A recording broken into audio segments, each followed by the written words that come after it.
fuel cell is a device which generates electricity via an electrochemical reaction. And this is being done out of hydrogen and oxygen, which we are taking from the air.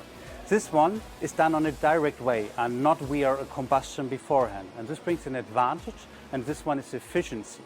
Apart from the efficiency, there's another advantage coming from the fuel cell technology, and it is that it can be done almost emission-free, meaning no CO2, no NOx, and even low or almost no contrails in the end. The biggest challenge is to get enough power to power an aircraft out of this technology, and this as an acceptable weight level.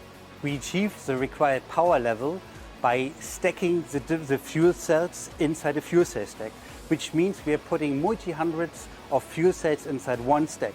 Then we have a fuel cell stack, but it's alone is not enough. We then combine the fuel cell sticks in several channels, and hence coming to the 400, 500, 600 kilowatt level. However, it's even not enough to power an aircraft, and hence we have multiple channels inside one aircraft in order to ensure enough power to operate it finally. We actually checked the fuel cell market, and we realized by doing this that the current fuel cells which are available are not fulfilling our stringent aeronautic requirements with regards to performance. In 2020, we actually founded together with ElringKlinger a joint venture, which we call AeroStack.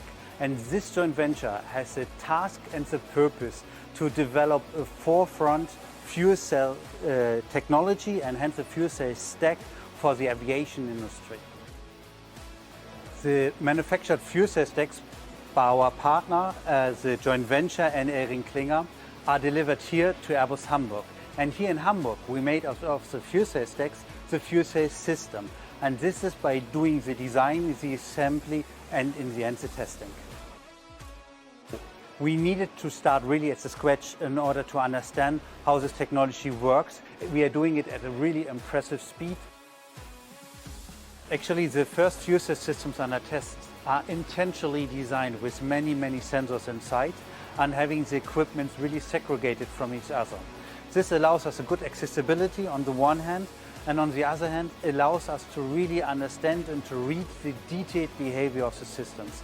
Both of them will help us in learning how to operate the system in the best way. Once we have installed the fuel cell stacks and the balance of plant components, it's time to test them. So we put the system in the test rig chamber. We connect the electrical and fluid interfaces. That's air, hydrogen and coolant. We close the test bench doors and we're ready to start the test. We monitor the operating conditions, the byproducts of the chemical reaction, and of course, the total power output. Actually, it's an iterative process, and it's not always going as we wish and as we intended to go. So we definitely have encountered several issues and challenges, which is very good because we have seen them. And we have not stopped looking at them, but we have really overcome them. It's really amazing to be working in this project. We are confident, it's super exciting, we're changing the world here and we learn every day. So once we have tested and everything is ready, we put it in a box and it's sent to the next destination.